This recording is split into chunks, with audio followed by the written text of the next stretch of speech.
84 में या नरकों में या भिन्न भिन्न अलग अलग नरकों में, 4 खानों में, 84 लक्षणियों में, ये महात्माओं को सब जैसे आईने के सामने खड़े हो जाओ ऐसे दिखाई देता है। लेकिन अब ये जरूर है कि जब तुम्हारी आंख खराब हो गई तो आप ऐसा समझते हो कि सब अंधे हैं, किसी के आंख होगी ही नहीं, कोई दुनिया को देखता ही नहीं होगा। लेकिन जिसके आंख है वो तो कहता है सूरज है, चंद्रमा है, ये मकान दिखाई देता है, ये जमीन दिखाई देती है। पर सूर आदमी को क्या होगा, उसको क्या दिखाई देगा? इसलिए जगत अंधा हो गया है और बहरा हो गया, वो महात्माओं को पहचान नहीं पाता, समझ नहीं पाता, उसके पास समझने की बुद्धि नहीं और आंख अंधी हो गई तो कैसे पहचाने? कहीं अगर उसको हाथ में आंख हो गई होती, वो दिव्य नेत्र ज्ञान चक्षु खुल गया होता, तब तो उस नूर में, उस प्रकाश में पहचान लेता। तो हिंदुओं और मुसलमानों और सिखों और ईसाइयों, ये जाति दौलत, ये जलम जात की संपत्ति महात्मा फकीरों के पास सबकी है। जो भी इच्छा करे, हिंदू मुसलमान सिख ईसाई, वो महात्माओं के पास जाकर के इस दौलत को ले आए, इस संपत्ति को ले ले। ये सबकी है, किसी एक की नहीं है। और जो इसमें भाव भक्ति करेगा उसको ये दौलत मिल जाएगी। भक्ति नाम किसका है? आज्ञा का पालन, और कोई भक्ति नहीं। भक्ति नाम कोई तस्वीर देखने का नहीं। तुमने मंदिर में मूर्त देख ली तो इसका नाम भक्ति नहीं, या तुमने गाना गा लिया, कोई प्रार्थना कर ली, इसका नाम भक्ति नहीं। जो महापुरुष आदेश दे उसका तुम पालन प्यार से करो, इसको कहते हैं भक्ति। यह है भक्ति। हमने राम को नहीं देखा, हमने कृष्ण को नहीं देखा, हमने तुलसीदास को नहीं देखा, हमने मोहम्मद साहब को नहीं देखा, हमने ईसा मसीह को नहीं देखा, हमने पैगंबरों को नहीं देखा, हमने योगियों को नहीं देखा, ऋषि मुनियों को नहीं देखा, तो आप किसका पालन करोगे? रामायण समझ में आती नहीं, गीता समझ में आती नहीं, कुरान समझ में आती नहीं। अगर समझ गए होते तो रहम ना आ जाता, फिर जालिम तो नहीं रहते, हृदय में दया नहीं आ जाती, निर्दयी तो नहीं रहते। लेकिन वो तो तुम्हारी समझ में आता नहीं। तो भक्ति नाम है आदेश का पालन। जो आदेश का पालन कर लेगा वो तो महात्मा बड़े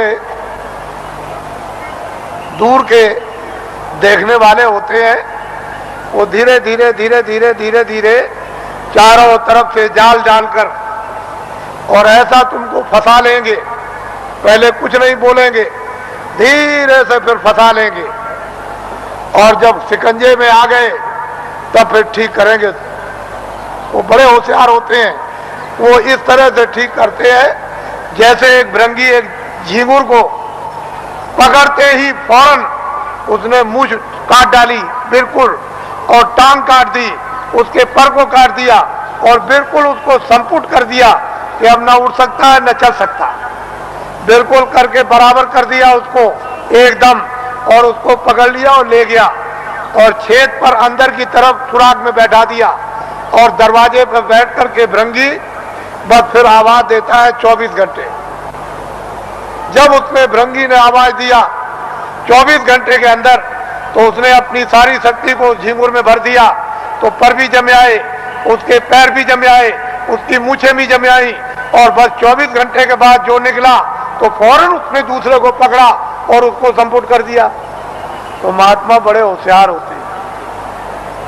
तुमको नहीं मालूम कि वो कैसे पकड़ते हैं, आपको कुछ नहीं पता, जानते ही नहीं हो। इसलिए आप ये मत समझो ये सूखा सत्संग नहीं है। आपने कल देखा अपनी आंखों से कि 4 बजे से लाइन लग गई और सारी रात जाड़े में बैठे रहे। तो आपको ये जानना चाहिए कि सारी रात जगह एक तपस्या की, ऊपर से सर्दी थी और लाइन में धीरे धीरे बैठ करके खिसके हैं, धीरे धीरे आए और लाइन अभी तक लगी हुई है। अगर इसको देख करके तुमको अगर कुछ भी देश का और तुमको धर्म का और अध्यात्मवाद का और मोहब्बत प्यार और महात्मा फकीरों और सेवकों का अगर अनुभव नहीं होता है तो तुम्हारी बुद्धि जानवरों से भी गई गुजरी। फिर तो मैं ये कहूंगा कि जानवर ही अच्छे, आदमी अच्छा नहीं। इस दृश्य को आप देखिए, इस दृश्य को वैसे मेरे पास ऐसा रास्ता है कि मैं 4 ही घंटे में इसको निपटा दूं, लेकिन मैं ये दिखाना चाहता हूं कि देवियां कैसी बैठी हैं कतार लगाकर, पुरुष कैसे बैठे कतार लगाकर क्या इंतजारी कर रहे हैं और इस ठंडी में किस तरह से तपस्या कर रहे बैठे हुए हैं, ये आपको दिखाना चाहते हैं।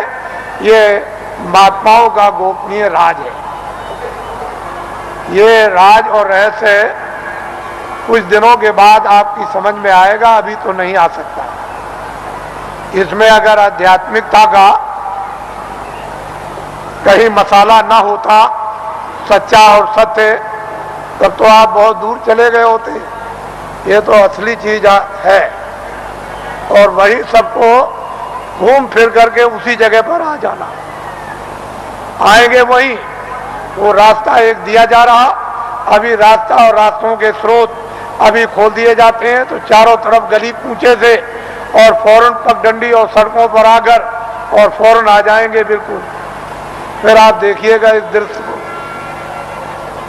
तो आप ऐसा मत समझो। वो कहते तो कुछ नहीं है, अगर कह दें कि तुम ये हो, तुमने सुबह इसको मारा, शाम को इसको मारा, इसकी चोरी की, इसकी डकैती की, इसका बुरा किया, इसका ये किया, तो 2 मिनट नहीं ठहरोगे। फिर तो 2 मिनट नहीं ठहर सकते हो, भाग के चले जाओगे। करे यहाँ तो सब कुछ खुल गया, यहाँ तो कुछ नहीं है। लेकिन वो धीरे से पोशीदा रखकर वो धीरे धीरे धीरे धीरे जब रास्ते पर ले आएंगे और बांध लेंगे तो कहेंगे, अरे बेटा, ये बच्चे, तूने बहुत कुछ कर लिया, ये काम किया है। तब उसका होश उड़ जाएगा और वो अपनी जगह पर आ जाएगा। वो आदेश उसको मिलेगा, उसका पालन करेगा। उसका नाम है भक्ति। वाल्मीकि बदल गए, गंगा बदल गई, सदन कसाई बदल गए और बड़े बड़े राजे और जिम्मेदार बदल गए और डाकू और बदमाश बदल गए, बड़े लुच्चे और लफंगे बदल गए। महात्माओं के पास पहुंच करके बदल जाते और बड़े बड़े सिद्ध हो गए और बड़े ज्ञानी हो गए और त्रिकालदर्शी हो गए और जो इतिहास बना दिया उसको अभी तक कोई काट नहीं सका।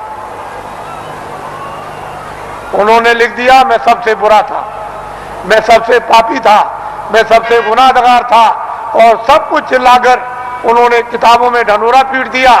लेकिन यह है कि जिस महापुरुष के चरणों में गए उन्होंने उस सबको क्षमा कर दिया। उसके बाद में मसाला है, जड़ी है, औषधि है, बूटी है, उसको लगा करके और सबको धो डाला।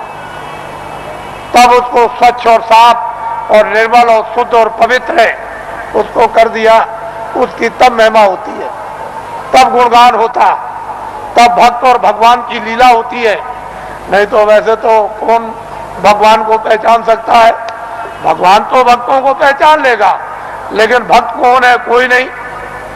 भक्त और भगवान का एक रस, एक रूप और एक भाव जब बन जाता है तब लीला होती है भक्त और भगवान की, स्वामी और सेवक की, और मुर्शिद और मुरीद।